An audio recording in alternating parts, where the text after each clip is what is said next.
বেঁচে যাওয়া ভাত দিয়ে সরু চাকলি বানাবো, তার জন্য এখানে দেখুন, এখানে ভাতটা দিয়ে দেবো।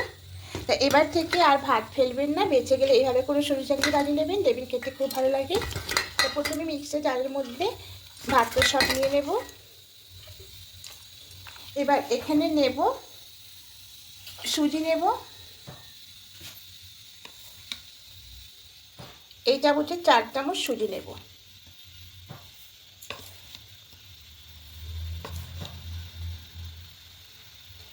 আর এখানে নেব হাফ কাপ টক দই। এবার টক দইয়ের কাপটার মধ্যে একটু জল নেব, জল নেবের মধ্যে দিয়ে দেব।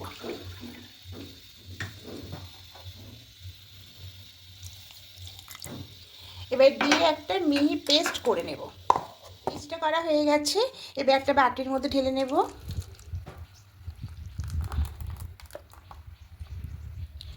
মিক্সার জারের মধ্যে অল্প একটু জল দেব।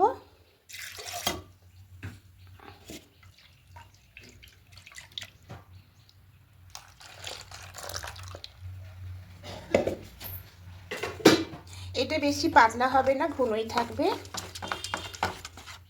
যেহেতু সুজি দেওয়া আছে তাই একটু ঢাকা দিয়ে 10 মিনিট রেখে দেব। খুলে নেব।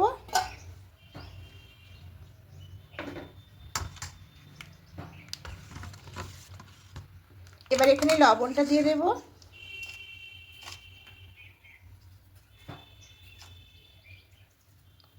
লবণটা দিয়ে খুব ভালো করে মিশিয়ে নেব।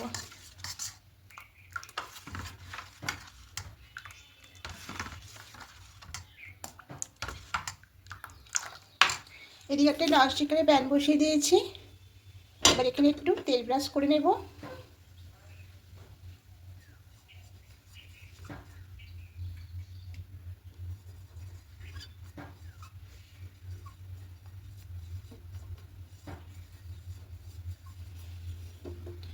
এবার খুব ভালো করে গরম করে নেব। গরম করে নিয়েছি, এখান থেকে 2 হাতা বাটারটা দিয়ে দেব।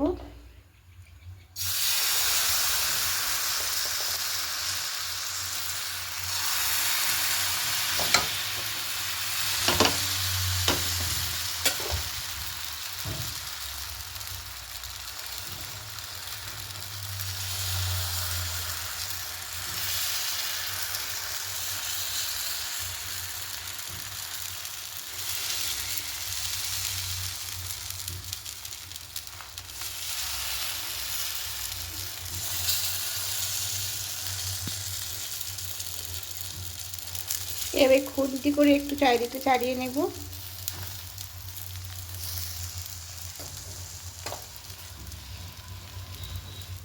আবার একটু তেল ব্রাশ করে নেব।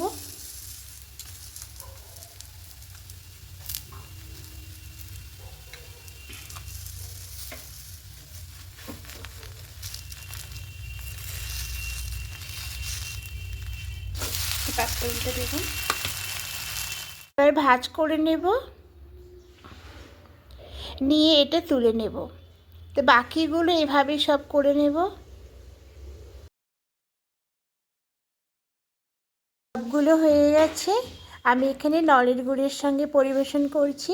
আর যারা ডায়েট করবেন তারা অবশ্যই এখানে লাঞ্চের সময় এটা খেতে পারেন। খুবই এটা হেলদি ও স্বাস্থ্যকর, যেহেতু টক দই আর সুজি দিয়ে করা আছে। আর যারা পুরনো বন্ধুরা আমাকে কমেন্ট করছেন তাদেরকে অনেক অনেক ধন্যবাদ আমার পাশে এভাবে থাকার জন্য। আর যারা নতুন বন্ধুরা এখনও পর্যন্ত সাবস্ক্রাইব করেননি তাদের কাছে অনুরোধ রইল সাবস্ক্রাইব করার পাশে থাকার জন্য। আমিও আপনাদের পাশে থাকবো। আবার কোনো নতুন রেসিপি নিয়ে চলে আসবো। আজকের মতো টাটা।